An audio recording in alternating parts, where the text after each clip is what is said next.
Hello, আসসালামু আলাইকুম সবাইকে। আমি আব্দুল্লাহ আল ওয়াহিদ। আমরা লেকচার ওয়ানে পড়তেছিলাম কিভাবে নিউটনের বল মানে সূত্রগুলো আসলো এবং বলের গুণগত সংজ্ঞাটা কি এবং বলের আমরা ধরো কিভাবে বুঝতে পারি যে এসেন্সটা কি। আমরা এটা নিয়ে আমাদের প্রথম লেকচারটা ছিল। একটু আমার মনে হয় লেন্দি হয়ে গেছিলো, কারণ হয়তো বা আমরা টেকনিক্যাল টার্মগুলো অনেক বেশি ছিল। তবে এখন থেকে আমরা চেষ্টা করব কিভাবে ধরো সূত্রগুলো থেকে আমরা সরাসরি ম্যাথে ট্রানজিশন করতে পারি। তো দেরি না করে চলো আমরা শুরু করতে পারি। আর আরেকটা ছোট্ট ভুল চেয়ে নিই, স্যার আইজাক নিউটন বানানটা ভুল ছিল। তো কেউ যদি দেখে থাকো একটু ক্ষমা সুন্দর দৃষ্টিতে দেখিও জিনিসটাকে। তো আর দেরি না করে আমরা চলো শুরু করি। আমরা কোন সিস্টেমে বল নিয়ে আলাপ দিতেছিলাম যে আমরা কিভাবে বুঝতে পারি যে বল আসলো কিভাবে, বা নিউটনের সূত্রগুলো আমরা আম, মানে বুঝতে পারবো কিভাবে যে বল কি জিনিস, বা এফ ইজিক্যাল টু এম এ এটা আসলো কিভাবে। আমরা এগুলো পড়তেছিলাম। তো আমাদের তো মাথায় আসতেই পারে, আমরা যদি এখানে ধরো একটা বস্তু বস্তু আছে, ধরো একটু বেশি বড় হয়ে গেছে, এখানে একটা বস্তু আছে ধরো,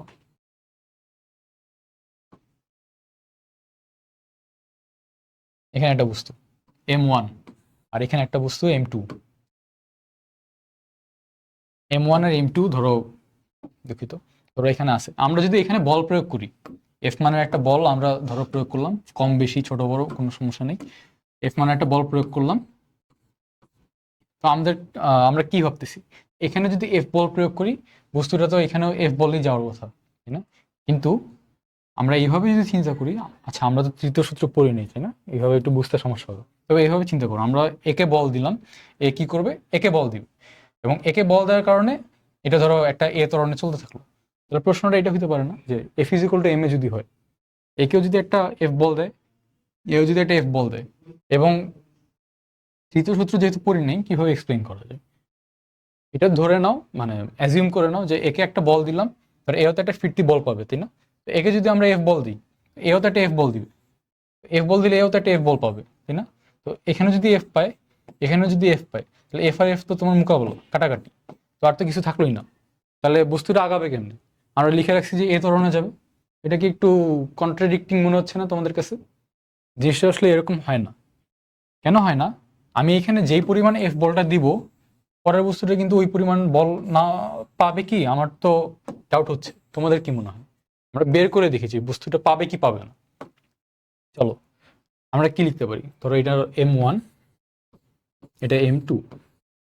তো টোটাল সিস্টেম যদি আমরা চিন্তা করি, তাহলে সিস্টেমের ভর কি? ধরো এটাকে M is equal two M1 plus M2, এভাবে আমরা চিন্তা করি। তাহলে ধরো এখানে যদি এফ থাকে, আমরা কি লিখতে পারি, F is equal to M A, F total M1 plus M2 into A, তাই না? তাহলে এখন পুরো সিস্টেমটার ত্বরণ কি হবে?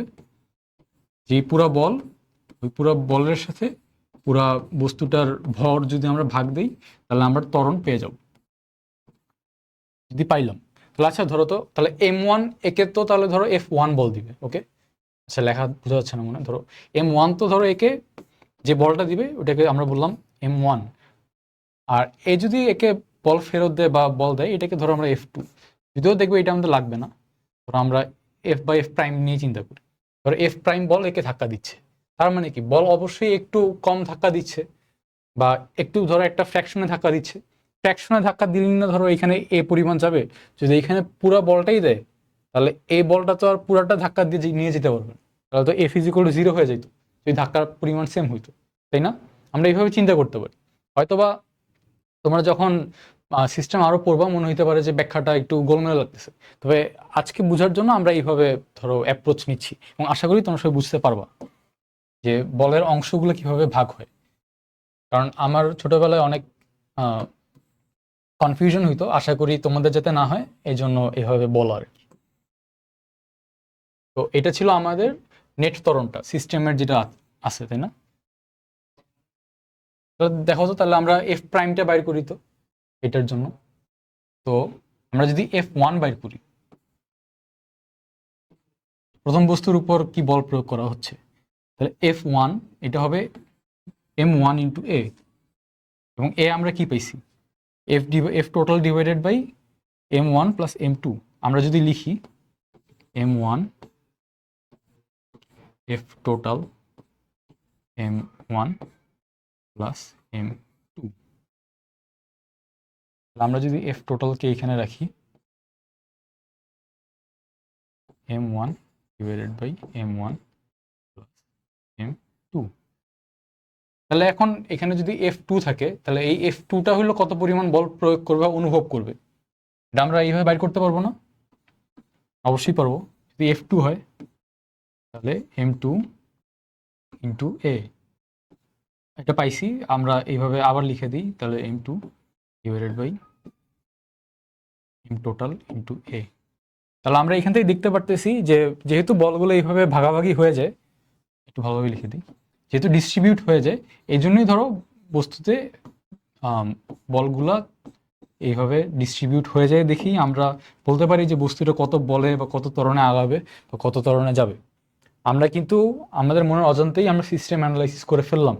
পরবর্তীতে যে ম্যাথগুলো দেখব খুব সিম্পলি এইভাবে আমরা বাইর করে দিতে পারবো যে বস্তুর উপর কি পরিমাণ বল অনুভূত হচ্ছে এবং বস্তুতে এফ পরিমাণ বল প্রয়োগ করলে কত পরিমাণ বল এটা অন্য বস্তুর উপর এক্সার্ট করতেছে, এই টু বডি প্রবলেম আমরা কিন্তু এভাবে বলে দিতে পারবো। এটা ছোট্ট উদাহরণ দিয়ে যে কিভাবে কত অংশ পায় এখান থেকে আমরা ইজিলি দেখতে পারলাম যে আমরা কীভাবে বলটাকে ডিস্ট্রিবিউট করতে পারি। এটা আমাদের নিউটনের দ্বিতীয় সূত্রের একটা গুরুত্বপূর্ণ পার্ট থাকবে, যেহেতু আমরা পড়লাম যে F total is equal to M এ।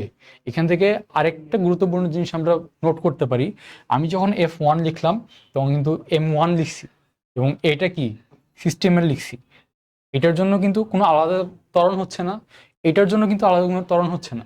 একটা সিস্টেম যেটা থাকবে এটার ত্বরণ কিন্তু সর্বদা সব জায়গায় সেম। তুমি কিন্তু বলতে পারবে না যে এই সিস্টেমের এইখানে ত্বরণ 5, এখানে ত্বরণ 10, সিস্টেমই থাকবে না। এই পার্টটা ধরো মনে করো এই যে আগায় যাবে, আগায় গিয়ে এখানে চলে আসবে, সিস্টেম তো হলো না। প্রথম কথা এইটা। এবং সিস্টেমের আরেকটা গুরুত্বপূর্ণ জিনিস যেটা আমাদের মাথায় রাখতে হবে, তুমি সিস্টেমের ভিতরে যেই পরিমাণ বলই দাও না কেন ওই বলটা কিন্তু বাইরে এটার কোনো ইফেক্ট নাই। তুমি এখানে বসে যতই টানাটানি করো না কেন বাইরে এটার কোনো ইফেক্ট পড়বে না। এটার উদাহরণ সবচেয়ে বড় মানে ভালো উদাহরণ হতে পারে তোমাদের যাদের মনে করো যে গাড়িতে উঠছো, তোমাদের কখনো মনে হয় না যে আচ্ছা গাড়িতে যে আমি ধাক্কা দিই তাহলে হয়তো বা ড্রাইভার সাহেবের একটু সুবিধা হতে পারে, বা রিক্সায় ধরো প্যাডেল না চালায় তুমি রিক্সায় ধরো ধাক্কা দিল সামনে রিক্সার উপর বসে, তোমার কি মনে হয় যে রিক্সাটা কি আগে চলবে? না, বরঞ্চ আরও সমস্যাই হতে পারে যিনি ড্রাইভার চালক বা যিনি চালাচ্ছেন ওটার উপর। এটার কারণটা কি? তোমরা দুজন সিস্টেমের অন্তর্ভুক্ত, তুমি যখন সিস্টেমের ভিতর গাড়িতে থেকে এখানে ধরো তুমি এটাকে দিচ্ছ, কারণ কি এটার কন্ট্যাক্ট পয়েন্ট আর তোমার কন্ট্যাক্ট পয়েন্ট সবসময় সেম। এই একই কারণে আমরা কিন্তু ছোটবেলায় তো অনেক দেখতাম যে এরকম ধরো একটা গাড়ি আছে, এখানে একটা ম্যাগনেট দিলাম, এখানে একটা ম্যাগনেট দিলাম, এটা ধরো সাউথ পোল, এটা ধরো নর্থ, সরি এম হয়ে গেছে, এটা ধরো নর্থ পোল। তো সাউথ পোল আর নর্থ পোল যদি এখানে ম্যাগনেট দিই, আমরা কি জানি একটা অপরকে আকর্ষণ করে না, তাহলে কি গাড়িটা চলে যাওয়ার কথা না? কেন যায় না? কারণ হলো কি দুইটাই আমরা যখন অ্যাড করে দিছি এই দুইটা একটা সিস্টেম হয়ে গেছে, এবং গাড়ি আর ম্যাগনেট দুইটা একই সিস্টেমের মধ্যে থাকার কারণে এদের ভিতরে যেই যত পরিমাণ টানাটানি যত পরিমাণ বল প্রয়োগ হোক না কেন বাইরে এটার কোনো ইফেক্ট নাই, এই জন্য বস্তুটা আগায় না। তবে তুমি যদি ম্যাগনেটটাকে এখানে রাখতা, এখানে রেখে যদি দিতা, তাহলে কিন্তু গাড়িটা আগায় যেত। কারণ কি তখন এটার কন্ট্যাক্ট পয়েন্ট আলাদা, এটা আমাদের খুব ভালোভাবে বুঝতে হবে। তো এটা ছিল নিউটনের দ্বিতীয় সূত্রের একটু পার্ট বাকি ছিল, শেষ করলাম। তাহলে চলো আমরা তৃতীয় সূত্রতে তাড়াতাড়ি চলে যাই, যেটা বুঝতে আমাদের অনেকেরই অনেক ধরনের ভুল হইতে পারে, আমারও হইতে পারে। ক্রিয়া প্রতিক্রিয়া বল কি এটা বুঝতে পারি না, ক্রিয়া প্রতিক্রিয়া জোর কি এগুলো বুঝতে পারি না, এবং তার উপর বল কার উপর প্রয়োগ হচ্ছে কি হচ্ছে না হচ্ছে আমরা আজকে আশা করি ইনশাআল্লাহ পুরাটা তোমাদের কভার হয়ে যাবে। তৃতীয় সূত্র কিছুই না, এটা কি every action has an equal and opposite reaction. তার মানে কি প্রত্যেকটা ক্রিয়ারই সমান ও বিপরীত প্রতিক্রিয়া রয়েছে। এটার সবচেয়ে কমন উদাহরণ আমাদেরকে কি দেয়, যদি কেউ আমাদের বলে যে এই যে তোমাকে কেউ মারলো তুমি ওকে ধরো উল্টা মারলা, তো এটা কি ক্রিয়া প্রতিক্রিয়া হয়ে গেল? আপাত দৃষ্টিতে তো মনে হয় যে হ্যাঁ এটি তো ক্রিয়া প্রতিক্রিয়া, কিন্তু এটা এরকম হচ্ছে না। আমরা একটু আচ্ছা চলো আমরা যেখানে ছিলাম তৃতীয় সূত্র নিয়ে কথা বলতেছিলাম যে প্রত্যেকটা ক্রিয়ারই সমান ও বিপরীত প্রতিক্রিয়া রয়েছে। এটার মানে কি? এটার মানে হলো এই পৃথিবীতে যত পরিমাণই বল থাকবে না কেন প্রত্যেকটা বলের একটা অ্যাকশন ফোর্স থাকবে, একটা রিয়াকশন ফোর্স থাকবে। ধরো এখানে বস্তু এ আর এখানে ধরো একটা ফুটবল, সাইজ সেম হয়ে গেছে দুজনের। ধরো এই ফুটবলকে এ কিক করলো, এই কিক করার সময় এ যদি একে এফ পরিমাণ বলে কিক করে, তাহলে এই ফুটবলটাও এর পাকে বিপরীত দিকে এফ পরিমাণ বলে একটা ফোর্স প্রয়োগ করবে। তাহলে যে প্রশ্নটা আসে, আচ্ছা এখানে যদি এফ পরিমাণ বল হয়, এখানে যদি এফ পরিমাণ বল হয়, আমরা পড়ছিলাম কি F is equal to M A, F net is equal to M A, আসলে এম এ, তো F one is equal to minus F two হইলে তাহলে তো এই F one plus F two is equal to zero হয়ে যাবে।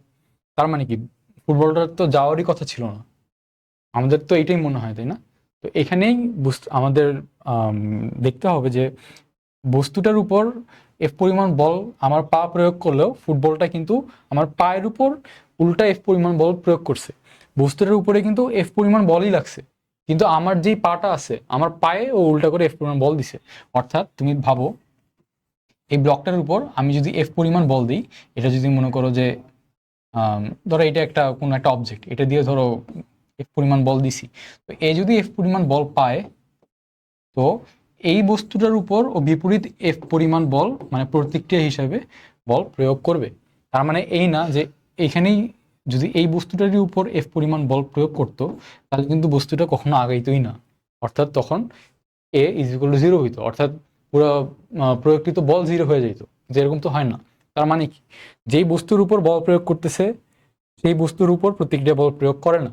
ক্রিয়া ও প্রতিক্রিয়া বল সবসময় আলাদা আলাদা বস্তুর উপর কাজ করবে। আমরা আশা করি এটা বুঝতে পারছি। তো আলাদা আলাদা বস্তুর কাজ করবে। তো এখানে একটা সুন্দর ছবি দিয়ে দিছে তোমরা আরাফাত ভাইয়া। এখানে আমরা কি বলগুলো আছে দেখি। এটা যদি বই হয়, এখানে এমজি বল কাজ করতেছে, তাই না? এবং এই টেবিলটা কি ওকে রিয়াকশন বল দিচ্ছে আর। তো আমরা এটা কি বলতে পারি, তো আর ইজ ইকুয়াল টু এমজি, এটা ক্রিয়া বল প্রতিক্রিয়া বল, তাই তো? এরকম মনে হতে পারে না? তো এটা একদম ভুল। এর কারণ কি? এর কারণ আমরা এখানে একটা গুরুত্বপূর্ণ প্লেয়ারকে কনসিডারই করতেছি না, যেটা হলো পৃথিবী। পৃথিবী তো একে কিছু পরিমাণ বলে টানতে পারে, তাই না? তো এই পরিমাণ বলটা আমরা কেন এখানে অ্যাড করতেছি না? অ্যাড না করার কারণে আমাদের পুরো যে অ্যানালাইসিসটা হয়েছে পুরোটা ভুল হয়ে গেছে। হ্যাঁ, আর ইজ ইকুয়াল টু এমজি হয়, কিন্তু এইভাবে হয় না। যখন তুমি আনত তল দিবা তখন কি এইভাবেই এমজি লিখে দিবা? অবশ্যই না। তখন প্রতিক্রিয়া বলটা কি হবে? এইসব সূক্ষ্ম ডিটেলসগুলো আমাদের জানা লাগবে। এটার জন্য আমরা নর্মাল ফোর্স নিয়ে পড়াশোনা করছিলাম না, আমরা আরেকটু নর্মাল ফোর্স নিয়ে পড়াশোনা করি। তো নর্মাল ফোর্সটা বা প্রতিক্রিয়া অবিলম্বিক প্রতিক্রিয়া বলটা কি? এটা হলো একটা সেলফ অ্যাডজাস্টিং ফোর্স। ধরো এখানে যদি একটা টেবিল, এই টেবিলে একটা বস্তু আছে এম, তো বস্তুটা কি এখানে এমজি পরিমাণ বল ফিল করে না? এই এমজি পরিমাণ বলটা ফিল করে কেন? এর কারণ হলো পৃথিবী আছে আর্থ, পৃথিবীটা ওকে টানতেছে। কি পরিমাণ বলে টানতেছে? এই একই পরিমাণ বলে টানতেছে জন্যই আর্থ, একই পরিমাণ বলে টানতেছে এই জন্য এই পরিমাণ বলটাকে প্রয়োগ করতেছে। তো এখানে সবসময় মনে রাখবা এখানকে ক্রিয়া প্রতিক্রিয়া বলটা কি হইতে পারে। আর্থ ধরো একে একটা এফ বলে টানতেছে, আর পৃথিবী ধরো একে এমজি বলে টানতেছে, এবং এইটা সমান সমান এমজি হবে। এভাবে লিখে দিই। তো এও ধরো একে এমজি বলে টানতেছে, তাহলে নর্মাল ফোর্সটা আসলো কেমনে? যেহেতু এমজি বলে পৃথিবী ওকে টানতেছে এবং টেবিলটা প্রতিহত করতেছে, তার মানে কি একে একটা বল প্রয়োগ করতেছে। আমরা ধরো এই বলটাকে ধরো এমজি, যেহেতু আমরা নর্মাল ফোর্সই দিই, তাই না? একটা ফোর্স দিচ্ছে টেবিলকে। এর এই জন্য টেবিলটা কি করতেছে, এই বস্তুটাকে আবার একটা পরিমাণ বল দিচ্ছে। এই বলটা হলো তোমার নর্মাল ফোর্স, এবং এই ক্ষেত্রে N is equal two MG হয়ে যাচ্ছে। এখন আমরা একই জিনিস আমরা যদি আনত তলে চিন্তা করি, দুঃখিত, আনত তলে চিন্তা করি, এখানে একটা বস্তু রাখা আছে, এখানে একটা বস্তু রাখা আছে, এখানে কি তোমাদের করাই দিব? আচ্ছা, এইখানেই করে দিই, সমস্যা নেই। এগুলো একটু আমরা দরকার নেই আমাদের, এগুলা এখানে থাকুক। আমরা একটু এখানে দেখি, কারণ তোমরা আগামী 2 মাসে এই আনত তল তোমাদের অনেক জ্বালাবে। আমরা এখনই এটাকে শেষ করে দিই বুঝে। চলো, এটা আমাদের আনত তল। এখানে হ্যাঁ, এখানে থিটা কোণে এটা ঝুলে আছে। তো থিটা কোণে ঝুলে থাকলে আমরা কি জানি পৃথিবী এমজি বলে টানতেছে, তাই না? এখন আচ্ছা এটার আগে তো আমরা একটু শেষ করে আসি। আচ্ছা এটা আমরা অপেক্ষা করি, আমরা শেষ করে এসে তারপর শিখতেছি। তো তাহলে আমরা ক্রিয়া ও প্রতিক্রিয়া বল আমরা কি বুঝতে পারছি, যে এখানে ক্রিয়া প্রতিক্রিয়া বল কি, এখানে আর্থ একে যেই বলে টানতেছে একে সেই বলে টানতেছে, এবং এই এমজি আর এই আর্থ যেই পরিমাণ টানতেছে আর বইটা পৃথিবীকে যেই পরিমাণ বলে টানতেছে, এইটা হলো ক্রিয়া প্রতিক্রিয়া জোর। আর যেহেতু পৃথিবীকে টানতেছে, এই জিনিসটা কি করতেছে, ব্যাহত মানে ওই ওকে আর কি নিচে যাইতে দিচ্ছে না। তার মানে কি, এই বইটা এখানে একটা ফোর্স দিচ্ছে, এই ফোর্সটাকে আমরা নর্মাল ফোর্স ধরি, এটার কারণেই এই ফোর্সটা পাচ্ছে। তার মানে সাম আপ করলে আমরা কি পাবো, পৃথিবীকে এই বইটা এমজি পরিমাণ বলে টানতেছে, ঠিক তেমনি বইকে পৃথিবী এমজি পরিমাণ বলে টানতেছে। এগুলো হলো ক্রিয়া প্রতিক্রিয়া জোর। কিন্তু বইটা নিচে নামতে পারতেছে না কেন, কারণ এখানে একটা টেবিল আছে। এই টেবিলটা কি করতেছে, বই যখন নিচে যাওয়ার প্রবণতা দেখাচ্ছে, ও টেবিলের উপর একটা এন পরিমাণ বল প্রয়োগ করতেছে, যেটা হইতে পারে এখানে এমজি, এই কেসে এমজি পরিমাণ বল প্রয়োগ করতেছে। তার বিপরীতে টেবিলটাই বইকে এন পরিমাণ বল প্রয়োগ করতেছে, যেটাকে আমরা ইভেনচুয়ালি বলবো লাইক অবিলম্বিক প্রতিক্রিয়া বল, এন বা নর্মাল ফোর্স, এখানে যেটা এমজির সমান হয়ে যায়। এইভাবে আর ইজ ইকুয়াল টু এমজি আসে। প্রথম কথা এইটা। অ্যান্ড সেকেন্ড কথা হইলো, তুমি এই যে সূত্রটা, এই প্রত্যেক ক্রিয়ারই সমান ও বিপরীত প্রতিক্রিয়া রয়েছে, এটা কিন্তু ভেক্টরের জন্য অ্যাপ্লিকেবল, মানে যে কোনো ভেক্টর বিভাজনে অ্যাপ্লিকেবল না। কারণ কি, দেখো এটা যদি একটা ভেক্টর হয়, সরি দুইটা হয়ে গেল, একটা ভেক্টর, এটা যদি একটা ভেক্টর হয়, তুমি তো এইটাকে অনেকভাবে ভাঙতে পারো, তাই না? ধরো এইটাকে এইভাবে ভাঙলা, এইভাবে ভাঙলা, এভাবে ভাঙলা, এভাবে ভাঙলা, এভাবে ভাঙলা, এভাবে ভাঙলা। এইটা আর এই দুইটা জিনিস তো সেম, তাই না? তো আমরা যদি এভাবে চিন্তা করি, এই বস্তুর জন্য যদি একটা এফ পরিমাণ বল এটা থাকে, তো এটার জন্যই তো আমরা প্রতিক্রিয়া বল পাবো, তাই না? তো এটা যদি এফ হয়, তো আমরা রিয়াকশন এফ আর এটা পাবো, তাই না? কিন্তু আমরা যে এইটাকে ভাঙছি, ভেক্টর বিভাজন করছি, এটার অপোজিটে কি কোনো বস্তু আছে? এটার ক্ষেত্রে আছে, কিন্তু এখানে কোনো বস্তু আছে না? নাই। এখানে কোনো বস্তু আছে? নাই। এখানে নাই, এখানে নাই। তো তুমি এইটার বিপরীতে বলতে পারো না যে এই বলটার জন্য ক্রিয়া প্রতিক্রিয়া বল আছে। এটার নিউটনের সূত্রকে সমর্থন করে না। তার মানে এইখানে আমরা এক্সেপশন পাইলাম, এখানে আমরা কাজ করতে পারবো না। এবং এই জন্য আমরা কি করি, সবসময় যে কোনো বল বা যে কোনো ভেক্টরকে আমরা এমনভাবে উপাংশ নেওয়ার চেষ্টা করি যেটা ধরো আমাদের কোনো ফিজিক্যাল সিগনিফিকেন্স দিবে। এখন আমার একটা তল আছে ধরো এরকম থিটা কোণে, আমরা তো বুঝতে পারি যে বস্তুটাকে এখানে রাখলে হয়তোবা এদিকে গড়ায় যাবে, আর এটার ধরো এইদিকে একটা অবিলম্বিক প্রতিক্রিয়া বল পাবে, তাই না? এই দুইটার জন্য আমরা কি করি, এইদিকে ভাগ করি, এদিকে ভাগ করি। আমরা কিন্তু চাইলে এদিকে কোনো ফোর্স ভাগ করতে পারি না, কারণ এটা কি কোনো ফিজিক্যাল সিগনিফিকেন্স নাই। ঠিক তেমনি আমরা কোনো একটা ফোর্স ধরো, সরি কোনো একটা বস্তু ধরো এইদিকে আগাচ্ছে, কোনো বস্তুর উপর বল যদি এইদিকে প্রয়োগ করা হয়, এই জন্যই আমরা এই বস্তুর সাপেক্ষে এইদিকে যে আগাচ্ছে, আমরা এইখানে এই ধরো ভেক্টরটাকে ভেঙে এই সাইডে একটা আনবো, এবং যেহেতু এদিকে আরেকটা ফোর্স আছে এমজি, এদিকে আনবো। এগুলো এই জন্য হলো আমরা বলগুলোকে এমনভাবে ভাগ করি যাতে আমরা কোনো ফিজিক্যাল সিগনিফিকেন্স এগুলো কাজে লাগাইতে পারি। বা আমাদের এখানে ধরো এমজি বল আছে, এটার অপোজিটে কোনো বল লাগবে কি লাগবে না, এটার জন্য আমরা কাজ করি। এটা ছিল দ্বিতীয় ইম্পর্টেন্ট কথা। এবং লাস্ট যেই কথাটা আমরা করব, দাঁড়ানো, লাস্ট যেই জিনিসটা আমরা শিখবো সেটা হলো নর্মাল ফোর্সটা কি। প্রথম কথা, নর্মাল ফোর্স হলো একটা সেলফ অ্যাডজাস্টিং ফোর্স। এখানে লিখে দিই, এটা একটু এখন লাগবে না এটা।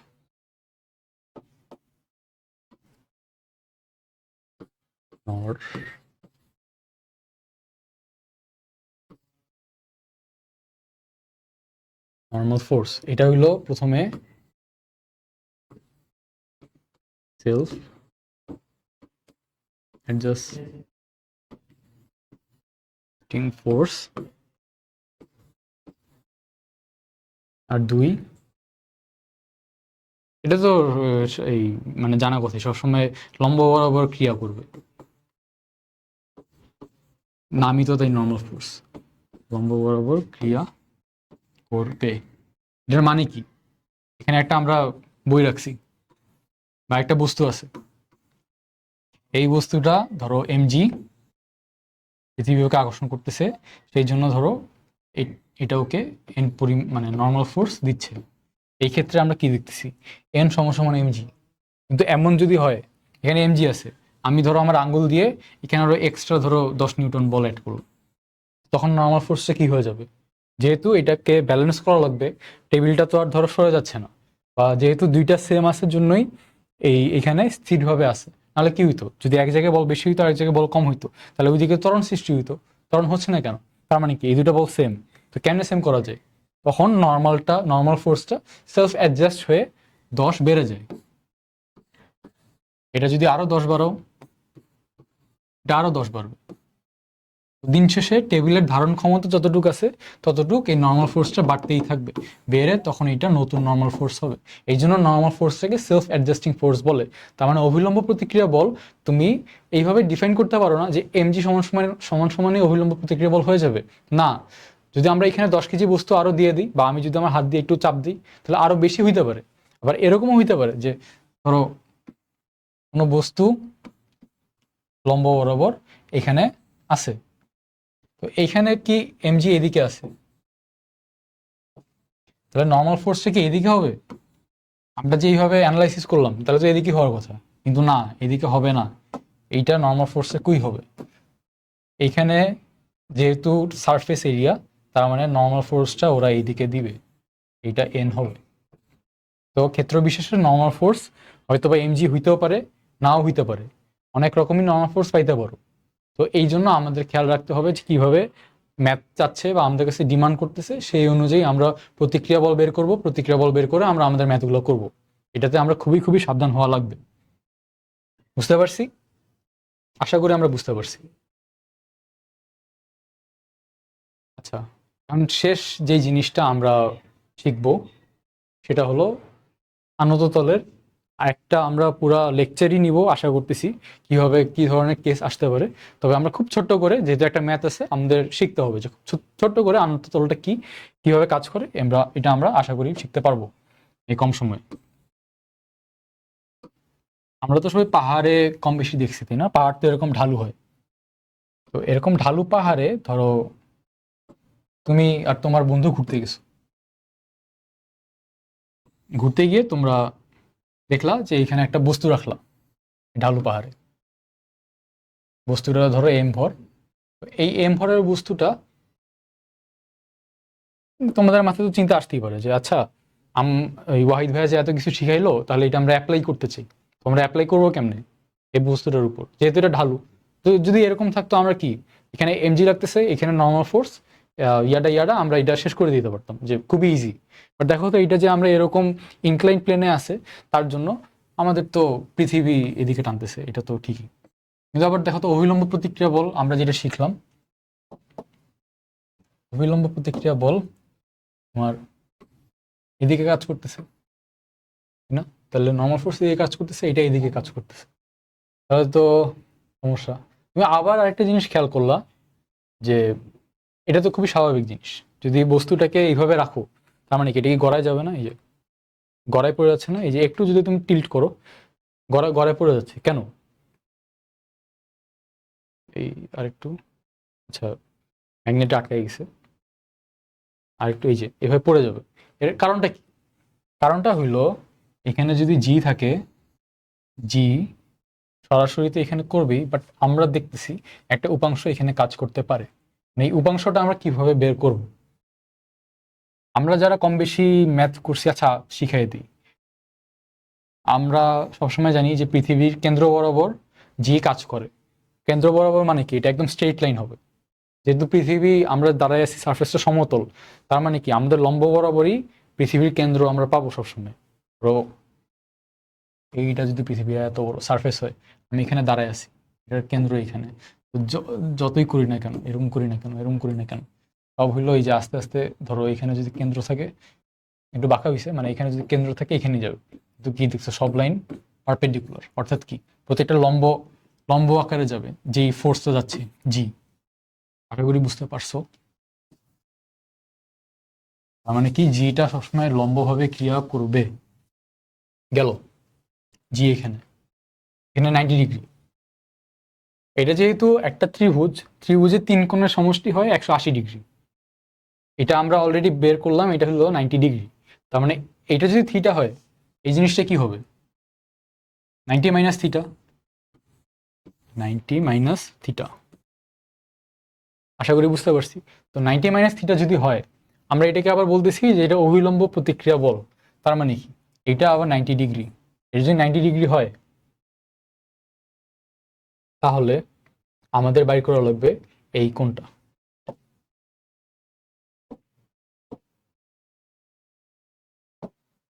আমাদের বাইর করা লাগবে এই কোণটা। ধরো এই কোণটাকে আমরা এক্স ধরি। তো আমরা যদি এইভাবে দেখি, এই এক্সটাকে আমরা বাইর কেমনে করতে পারি? তুমি কি একটা জিনিস খেয়াল করতেছো? এই দুইটা মিলে 90 ডিগ্রি হবে, অবশ্যই 90 ডিগ্রি হবে। তাহলে আমরা এক্স এর মানটা কেমনে বাইর করতে পারি? আমরা ইকুয়েশন লিখি, চলো। এক্স প্লাস, এটা তো লিখছি, এটা কি 90 মাইনাস থিটা, 90 মাইনাস থিটা। আমরা কি বললাম? এটা 90 ডিগ্রি হবে, 90, তাই না? তাহলে কি এই 90 আর এই 90 যদি কাটাকাটি করে দিই, তার মানে কি x is equal two theta.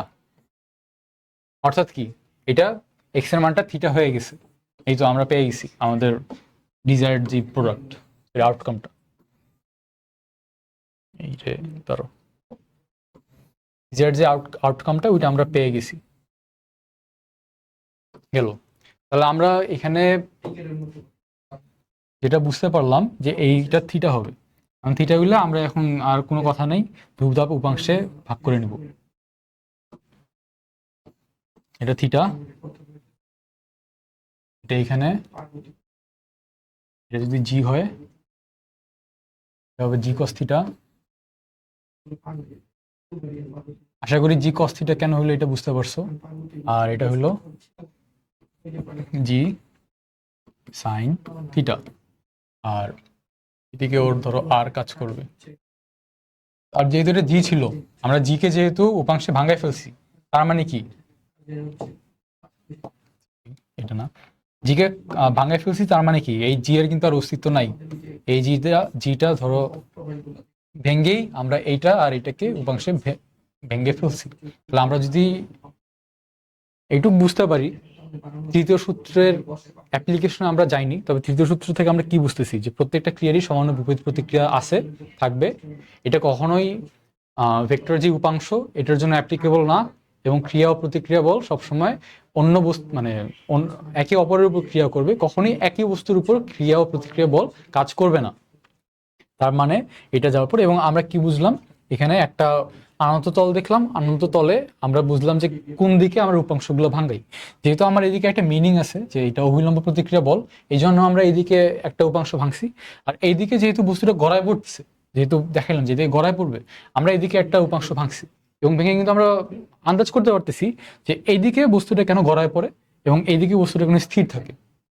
যখন জি সাইন থিটার পরিমাণ ত্বরণ এদিকে প্রয়োগ করা বস্তু স্থির থাকে, বা তুমি যদি এখানে রেখে দাও, ফ্রিকশন না, ঘর্ষণ না থাকে, তাহলে বস্তুটা ধরো এইদিকে স্লাইড করতে থাকবে। আর বস্তুটা এইখানে থাকতেছে কেন, এই জি কস থিটা মানে এম হইলে এম জি কস থিটা পরিমাণ বল এটা ধরো আনত তলের উপর প্রয়োগ করতেছে, এবং এটা আর কি নর্মাল ফোর্স হিসেবে ওইটার উপর এক্সার্ট হইতেছে। এতগুলো জিনিস আমরা ক্লিয়ার করতে পারছি। তো চলো তাড়াতাড়ি আমরা কয়েকটা ম্যাথ করে ফেলি এই সম্পর্কিত। চলো, এই ম্যাথটা আমার খুবই পছন্দের। তো একটু ইংলিশে লেখা আছে, আশা করি বাংলায় আমরা ট্রান্সলেট করে ফেলতে পারবো। An inclined plane makes an angle 30 degree with the horizontal. তার মানে কি, একটা আনত তল আছে, এই আনত তলটা দেখো, যেই হরাইজন আছে, হরাইজনের সাথে 30 ডিগ্রি কোণ তৈরি করে। এই যে এই ইনক্লাইন প্লেনটা হরাইজনের সাথে 30 ডিগ্রি প্লেন তৈরি করে। আর গ্রুভ মানে কিছুই না, ধরো সিলিন্ডার টাইপের এই যে এই বস্তুটা দেখতেছো না, যে এইটাই ধরো এটা। আর groove OA is equal to 5 centimetre, মানে এটার দৈর্ঘ্য 5 centimetre, makes an angle 30 degree with OX।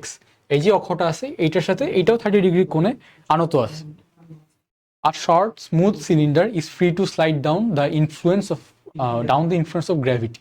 মানে ধরো এখানে একটা সিলিন্ডারের মতো একটা জিনিস ছেড়ে দিচ্ছে, ছেড়ে দিলে কি হবে, এদিক থেকে পড়া শুরু করবে না? অবশ্যই পড়বে। The time taken by cylinder to reach from A to O is এত। তো এটা আমরা কিভাবে করতে পারি, আমরা তো একটু আগেই তোমার উপাংশে ভাঙছি, তাই না? তো আমরা ধরো এই যে এই সাইডটা আছে, এই সাইডটাকে আমরা একটু কল্পনা করার চেষ্টা করি। এখানে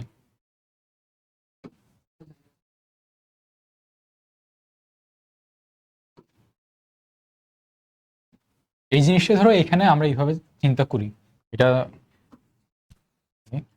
ধরো 30 ডিগ্রি, এটা 30 ডিগ্রি। তো এখানে ধরো সিলিন্ডারটা ধরো এই এই জায়গায় আছে,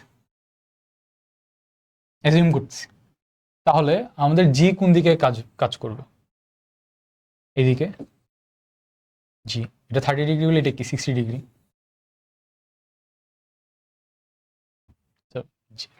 গোল লিখে দিছি, এটা 60 ডিগ্রি।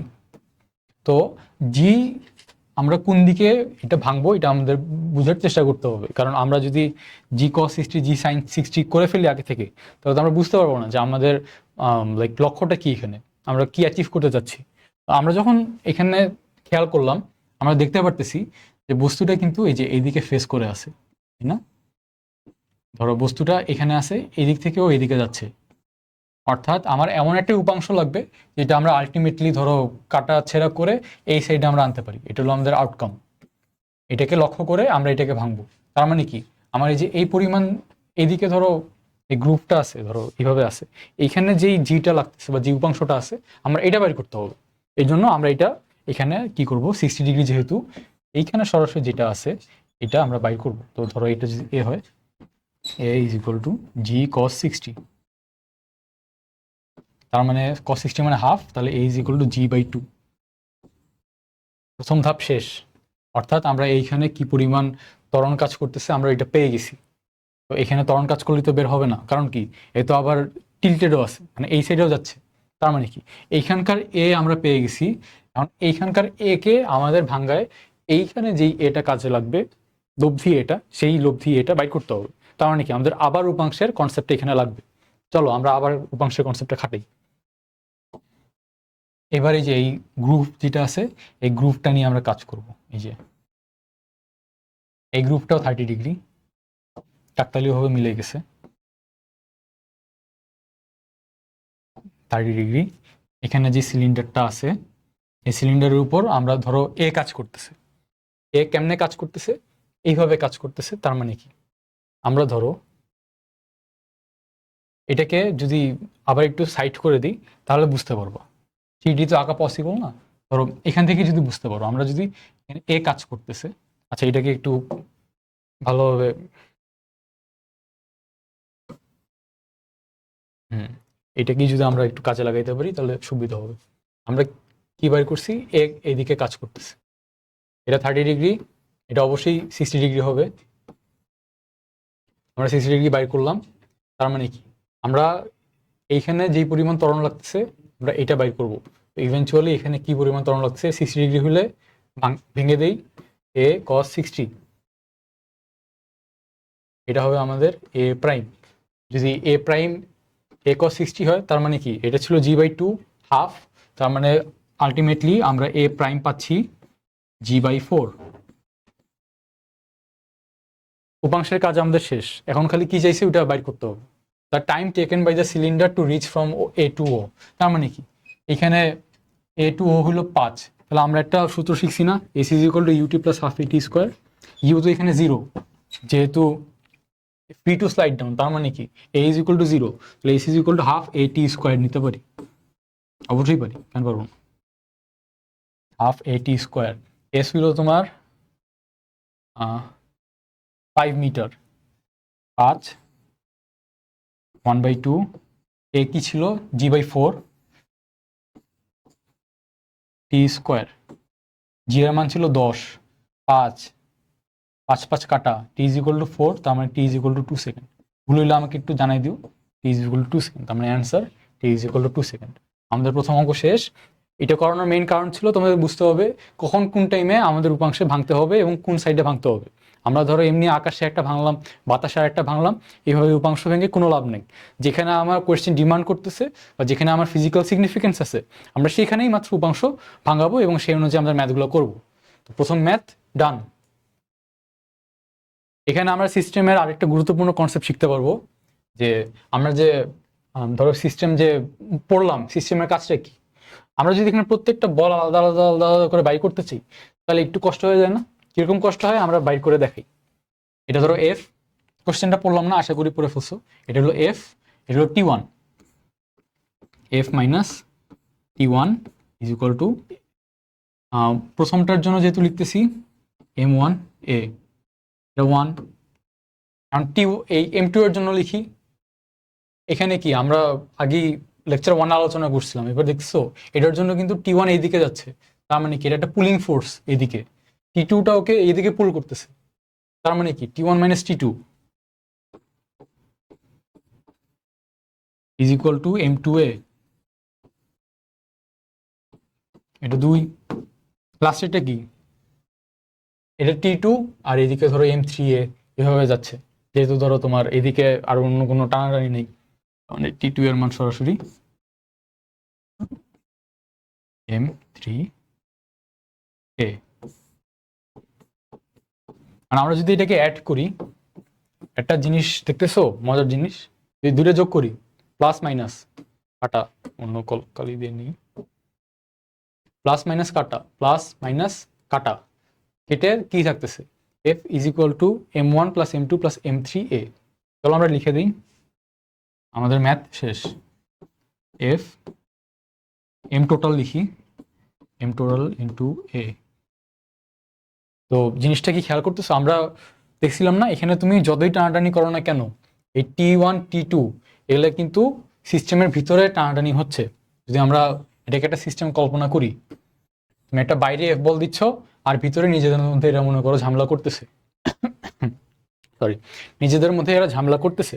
তো ঝামেলা করার কারণে কি হয়েছে, একটা T1 বল পাইছে, একটা T2 বল পাইছে, কিন্তু দিন শেষে আমরা সিস্টেম অ্যানালাইসিস করে কি দেখলাম, T1 আর T2 এর কোনো অস্তিত্বই নেই। তার মানে কি, ভিতরে যত পরিমাণ বলই থাকুক না কেন, আমরা ওই বল ছাড়াও আমাদের ম্যাথগুলো করতে পারবো।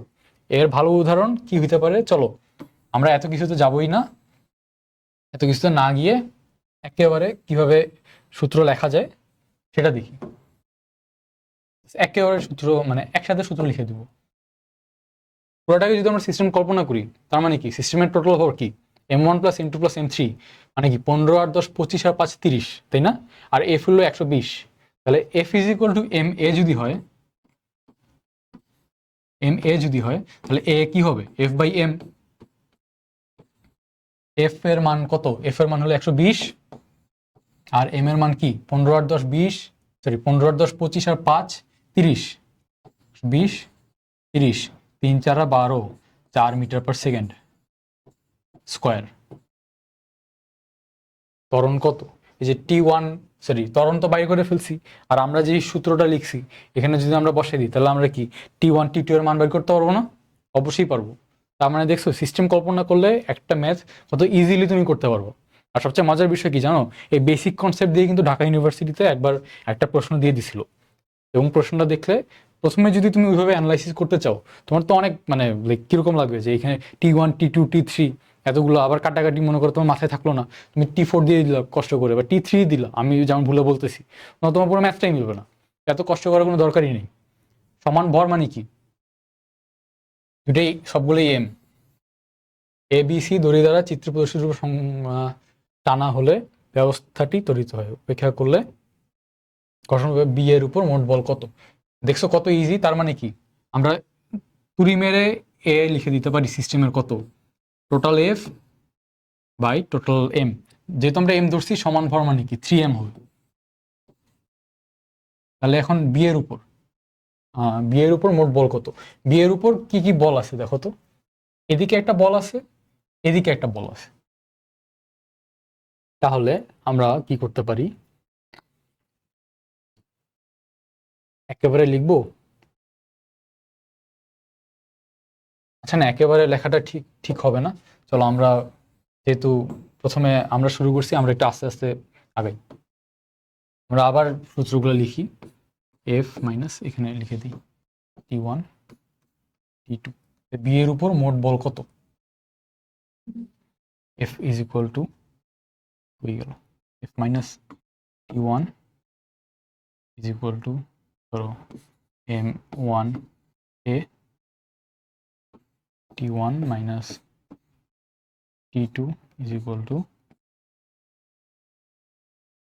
M2A। তাহলে আমরা এ তো পেয়ে গেছি, আমরা যদি এখানে বসায় দিই T1 হলো F minus T1 is equal to F minus M1A।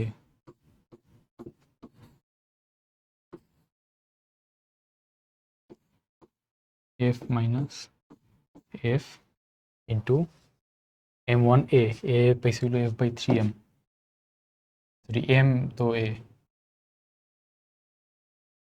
F by 3M into M, তাহলে F minus F by 3 মানে কি 2F by 3, হলো T1। T2ও বাইর করা যাবে, T3ও বাইর করা যাবে। তো এই ম্যাথটা করার আমাদের মেইন উদ্দেশ্যটা কি ছিল, যে আমরা যদি সিস্টেম ধরে কোনো ম্যাথ করি তাহলে খুব সহজেই আমরা ম্যাথগুলো শেষ করতে পারবো বা ম্যাথগুলো আমাদের হয়ে যাবে। সিস্টেম ধরে একটা উপকারিতা ছিল এটা। তো এখানে আমরা পেয়ে গেছি বিয়োগ T1 কত, আশা করি আমরা T2টাও বাইর করতে পারবো। আসো এই ম্যাথটা করার আগে আরো ম্যাথ আছে কিনা চলো আমরা দেখি।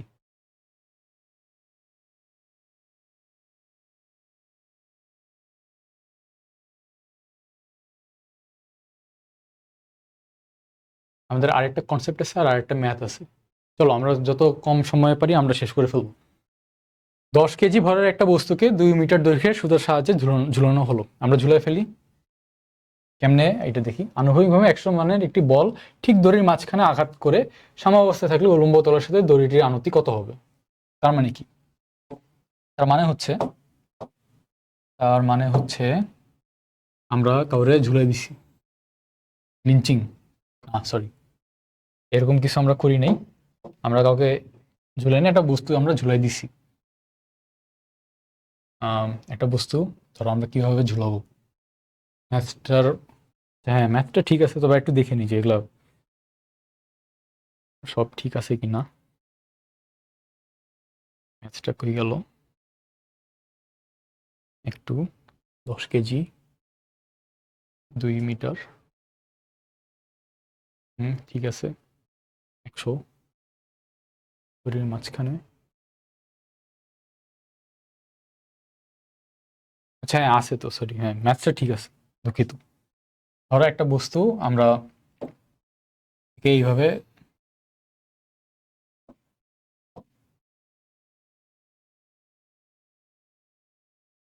এইভাবে ঝুলাই দিছি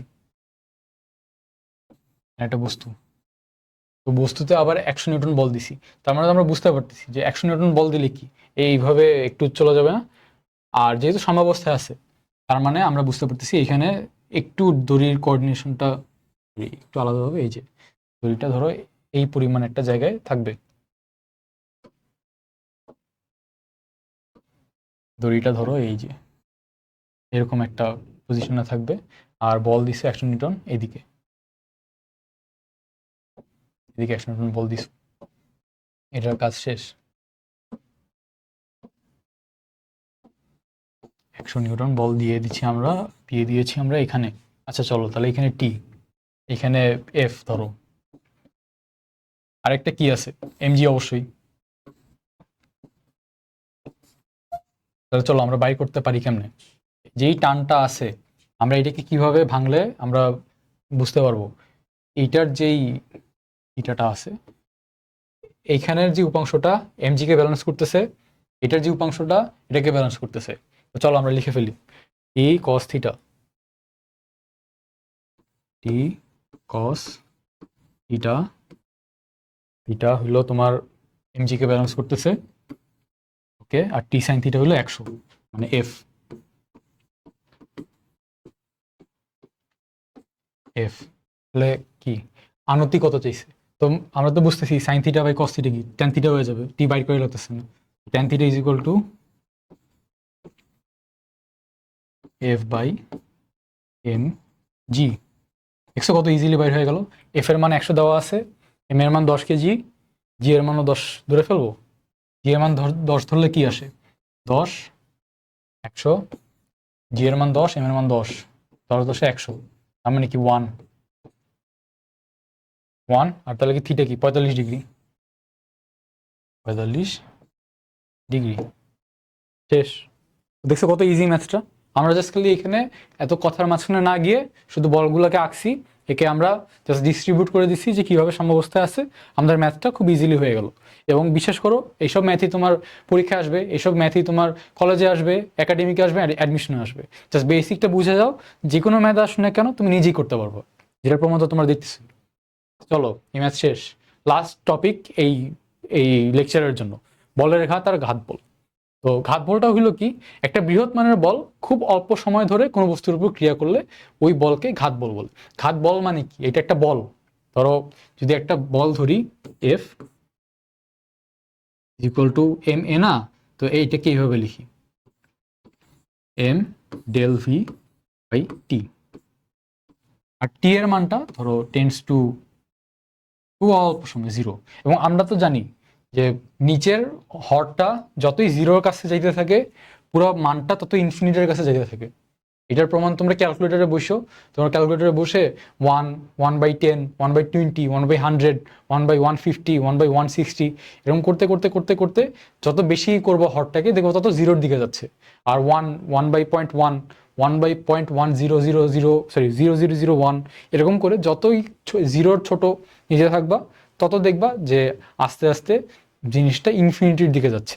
তো এটাই হলো মেইন কনসেপ্ট। তো এই জন্য যে অনেক দেখবো খুব অল্প পরিমাণ বল দিলেও দেখবা যে কম সময়ের জন্য যেহেতু আমরা দেখতেছি অনেক বেশি পরিমাণে আমরা বল প্রয়োগ, মানে মনে হচ্ছে যে অনেক বেশি পরিমাণে বল আমরা মানে প্রয়োগ হচ্ছে আমাদের উপর। এই জন্যই আমরা এই কনসেপ্টটাকে ঘাত বল বলতেছি। ঘাত বল আমাদের চলে গেল। এবং আমাদের আরেকটা আছে বলের ঘাত। বলের ঘাত কি এখানে দেওয়া আছে, আমরা দেখি। বলের ঘাত, বলের ঘাত আরো ধরো বলের ঘাতটা মানে কি, এখানে ছিলাম বলের ঘাত। বলের ঘাত কিন্তু কোনো বল না, তবে এটা কি যে কোনো বস্তুর উপর কিছু সময় ধরে প্রযুক্ত বলের মান ও ক্রিয়াকলাপের গুণফলকে বলের ঘাত বলে। তার মানে আমরা কি বুঝতেছি, এটাকে আমরা ইউজুয়ালি জে দিয়ে তো প্রকাশ করতাম। হ্যাঁ, জে দিয়ে তো প্রকাশ করতাম। জে কে আমরা লিখতে পারি বল এবং বলের সাথে এই টাইমটা, প্রযুক্ত বলের মানে ক্রিয়াবল গুণফলকে বলের ঘাত বলে। তার মানে কি, তার মানেটা হচ্ছে যদি এটাকে আমরা ইন্টিগ্রেশনের ভাষায় লিখতে পারি তো এভাবে বুঝতে পারো। এটা যদি অক্ষয় ব্যবস্থা হয়, এখানে যদি টি থাকে এবং এখানে যদি এফ থাকে, এবং ধরো একটা গ্রাফ প্লট করলাম, এরকম একটা গ্রাফ, তার মানে এই গ্রাফের যে ক্ষেত্রফলটা হবে এই ক্ষেত্রফলটা আমাকে কি নির্দেশ করবে যে ওইটার বলের ঘাতটা কত। তার মানে এটাকে লেখা যায় যে is equal to integration of F D T, T ধরো 0 থেকে টি, আর অন্য কিছু হইতে পারে। তো এটা অনেক ইম্পর্টেন্ট, কারণ কি আমাদের যে বিগত বছরের কোশ্চেনগুলোতে দেখবা যে বলের ঘাত রিলেটেড অনেক সুন্দর সুন্দর ম্যাথ দিয়েছিল। এবং ইন্টিগ্রেশনের এই পার্টটা, এটা একটু খারাপ লাগতেছে, ইন্টিগ্রেশনের এই পার্টটা যদি তোমরা খেয়াল রাখতে পারো তাহলে আমার মনে হয় যে ভবিষ্যতে ম্যাথ করতে তোমাদের জন্য অনেক ইজি হবে। আচ্ছা একটু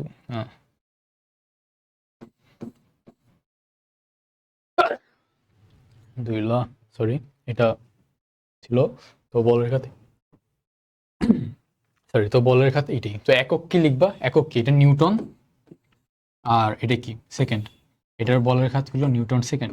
তুমি যদি এটাকে এইভাবে লিখতে পারো K G metre per second square না, সাথে একটা এস গুণ করলে কি হয় কেজি মিটার পার সেকেন্ড। আশা করি তোমরা মাত্রাটাও পারবা। আর একটা ইন্টারেস্টিং জিনিস কি দেখছো, এই এককটা কি আমাদের চেনা চেনা লাগতেছে না? এককটা কার ছিল, ভরবেগের ছিল, P. P is equal to M V লিখতে পারছিলাম আমরা, আমরা লিখতে পারছিলাম। কেমন লিখতে পারছিলাম, তো ভাবো তো, F is equal to M, এভাবে লিখি del V by T, right? তো আমরা যদি টিটাকে এখানে পার করে দিই তাহলে কি F T is equal to M del V. এটাকে আমরা কি লিখতে পারি, বলের ঘাত এ, আর এটাকে আমরা কি লিখতে পারি, ভরবেগের পরিবর্তন, বা সরি ভরবেগ। অর্থাৎ এই জিনিসগুলা মাথায় রাখতে হবে। তো চলো এর মাঝেই আমাদের এটা শেষ। খুব সুন্দর দুইটা অঙ্ক আছে, দুইটা বা তিনটা, দেখি কয়টা আছে।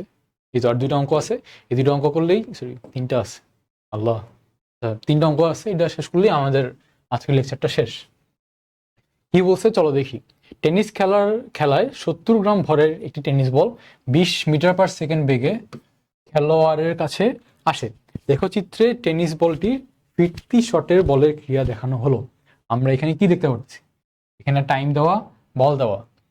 এ ধরো একটা বল প্রয়োগ করছে, প্রয়োগ করে একটা টাইমের জন্য 250 নিউটন গেছে, আবার ফিরতি বল পাইছে, তখন ধরো বল জিরোতে এসে গেছে। তো টাইম পুরো লাগছে হলো 0.045 সেকেন্ড, আর ধরো বল প্রয়োগ করা হয়েছে তোমার 250 নিউটন। তো প্রথমে কি লিখছে, টেনিস বলটির ভরবেগের পরিবর্তন কত। আমরা যে একটু আগেই এই ডিসকাশনটা করলাম যে আমাদের ক্ষেত্রফল বের করা লাগতে পারে। তো দেখো তো এটা কি বোঝাচ্ছে, এটা এফ আর এটা হলো টি।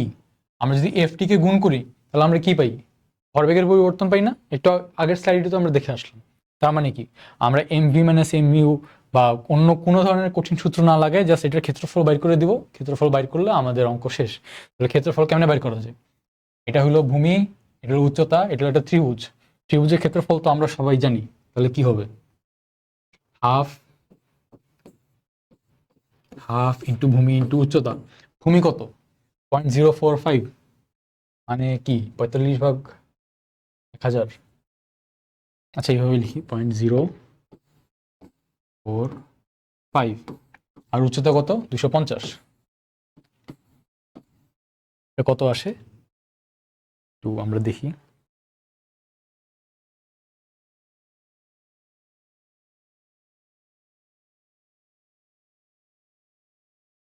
এটা আসবে হলো তোমার 5.625 নিউটন সেকেন্ড।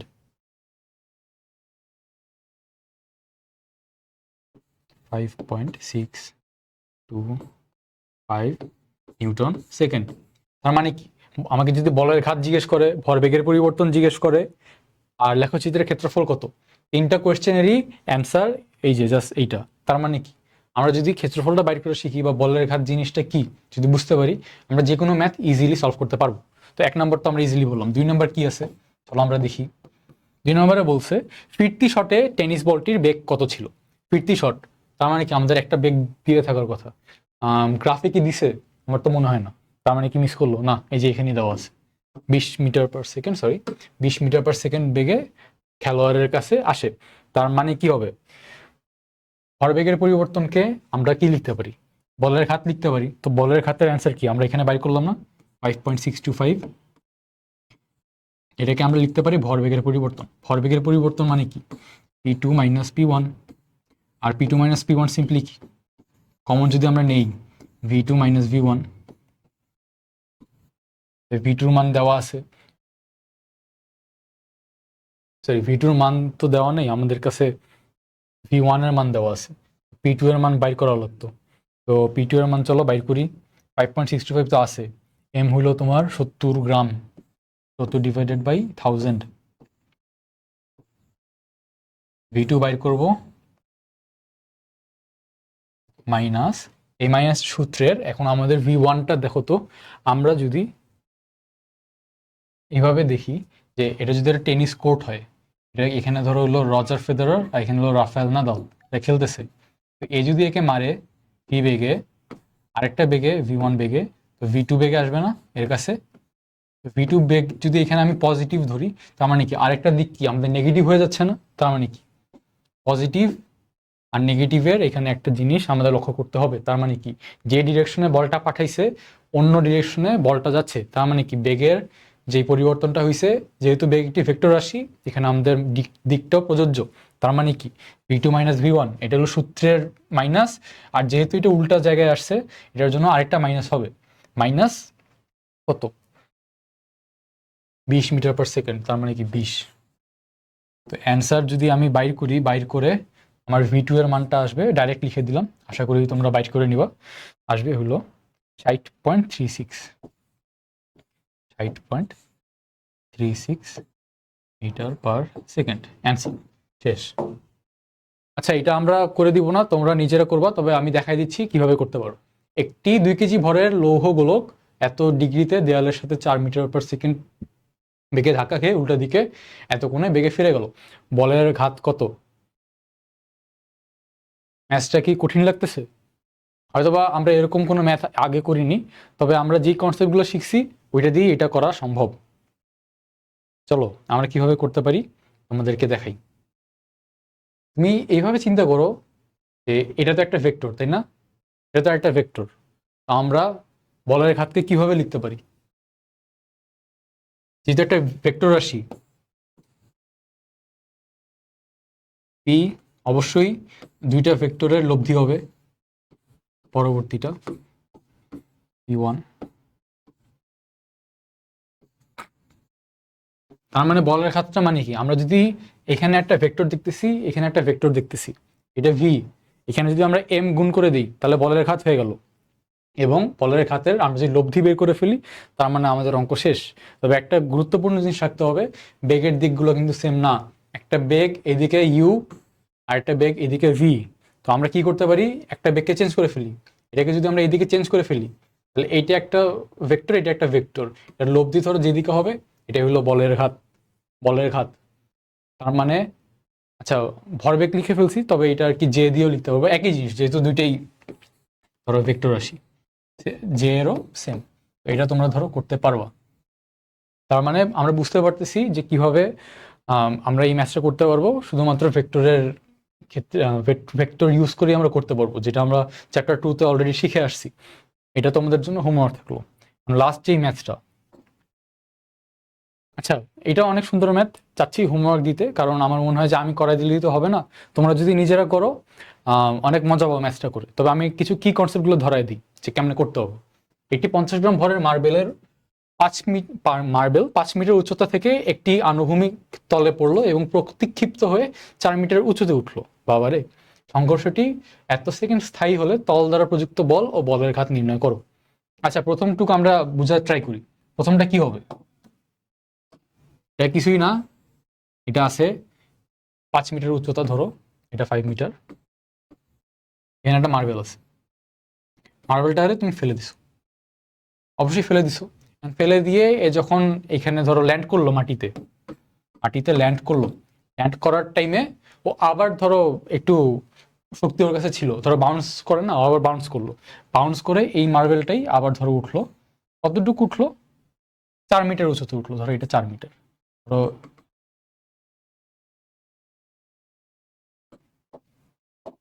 ধরো 4 মিটার উঁচুতে উঠলো। হুম, এই তো আমাদের 4 মিটার, 4 মিটার উঁচুতে উঠলো। তাহলে সংঘর্ষটি এত সেকেন্ড স্থায়ী হলে লাগবে না, তল দ্বারা প্রযুক্ত বল, আমাদের আগে বলটা বাইর করতে হবে। বল কেমনে বাইর করতে পারবো? F T is equal to M V minus M U, তাই না? তার মানে আমাদের প্রযুক্ত বল F is equal to M del V by T, তার মানে দুইটা ভি বাইর করা লাগবে। এখানে ধরো তো, এখানে যখন উঠে গেল, উঠে তো এর ধরো ভি জিরো, তাই না? বাট এখানে একটা ভি আছে না ওর, তাহলে এখানকার ভিটা কি হবে? আমরা কি জানি, V square is equal to U square plus two G H না, V square is equal to U square plus two E H. তাহলে আমরা তো এখানে তো ইউ জিরো ছিল, তাহলে এখানে তাহলে ভি এটা হবে, মানে এখানকার যে ইউটা, ইউ তো না সরি ভি, এটা হবে simply root two G H, two G H, এটা পাইলাম। কারণ এখানে যে ভি জিরো, এটাকে আমি অ্যাজিউম করে নিছি, এখানে কি ভি জিরো হইতে পারে? কেমনি হইতে পারে? কারণ এর তো এই শক্তি এখানে শেষ হয়নি, আর কিছু শক্তি ক্ষয় হয়ে গেছে, শক্তি ক্ষয় হওয়ার কথা তো আমার এখানে বলা হয়নি, তাই না? তার মানে কি, এখানে একটা বেগ থাকতে পারে। এই বেগটা আমরা কেমনে বাইর করবো? তোমরা বাইর করবো, এটা H1, 5 মিটার উঁচু থেকে গেছে, তাই তাহলে আরেকটা যে ভি প্রাইম পাবো, এটা কি হবে? একইভাবে আসবে 2GH2। এই টুটা কি, এই যে এই 4 মিটার যে উঠছে এইটা, এটা যখন বাইর করলাম তাহলে F is equal to M V by T না, তাহলে লিখে দিই শেষ পর্যন্ত M root over two G H two. একটা মাইনাস হলো তোমার সূত্রের, আর আরেকটা মাইনাস হলো দিকের, যেহেতু দিক দুটো আলাদা, আমরা দ্বিতীয়টার রেফারেন্সে যেহেতু লিখতেছি এই জন্য আমরা প্রথমটাকে মাইনাস দিয়ে সূত্রে নিচ্ছি যাতে একই দিকে হয়। Root two G H one লিখলাম বাই টি, তো সব দেওয়া আছে, দিতে পারবা। এবং আরেকটা গুরুত্বপূর্ণ জিনিস, তল দ্বারা প্রযুক্ত বল, যদি তল দ্বারা প্রযুক্ত বল না লিখে বল দ্বারা মানে এই বলটার উপর প্রযুক্ত বল না লিখে যদি লিখতো বলটা তলকে কি পরিমাণ বল দিছে, তো কি একই হইতো? কি মনে হয়? হ্যাঁ, একই হইতো, খালি পার্থক্যটা কোথায় হইতো? চিহ্নে। কারণ কি, এটার ভরবেগের পরিবর্তন কার হইছে? বলটার হইছে অবশ্যই। তো ভরবেগের পরিবর্তন যেহেতু বলটার হয়, তাহলে ভরবেগের পরিবর্তনটা করছে কে? মেঝেতে যেহেতু লাগছে, তাই এই জন্যই তো ওর ভরবেগের পরিবর্তনটা হইছে। এই জন্য এই তলটা হইলো ওকে বল প্রযুক্ত করছে, এই জন্য ওর ভরবেগের পরিবর্তন হইছে। এই জন্য আমরা এফটাকে এই তল দ্বারা প্রযুক্ত বলটাকে পজিটিভ লিখতেছি, এই জন্য এটা হবে প্লাস। আর যেহেতু বলের যদি কোনো হিসাব আসতো, তো আমরা কি লিখতাম? তখন আর কি একই জিনিস হইতো, এফ এর মানটা সেম হইতো, তখন জাস্ট নেগেটিভ হইতো। এটাই জাস্ট সূক্ষ্ম একটা পরিবর্তন। আর কিভাবে বাইর করতে পারবো আমরা সব দেখাই দিছি আশা করি। এবং আমি মনে করি যে এগুলা যদি ম্যাথ তোমরা করো, তাহলে তোমাদের আর কোনো কিছুতে তোমরা আটকাবো না ইনশাআল্লাহ। তো এটাই ছিল। তো ধন্যবাদ ভাইয়া আপুরা আমাদের সাথে থাকার জন্য। আশা করি যে পুরো নিউটনিয়ন মেকানিক্সটা খুব সুন্দরভাবে শেষ করে দিতে পারবো, এবং অবশ্যই আমাকে জানাও কোথায় আমার কোনো ঘাটতি আছে কিনা, বা কোন কোন জিনিসগুলো অ্যাড করলে ভালো হয়। এবং যেগুলো হোমওয়ার্ক দেওয়া হলো অবশ্যই কমেন্ট সেকশনে তোমরা জানাবে, এবং আমরা চেষ্টা করব যে কিভাবে এই জিনিসগুলোকে আরও সুন্দরভাবে তোমাদের কাছে উপস্থাপন করা যায়। তো এই বলেই শেষ করছি আমাদের আজকের ক্লাস। ভাইয়াপুরা ভালো থেকো। আসসালামু আলাইকুম।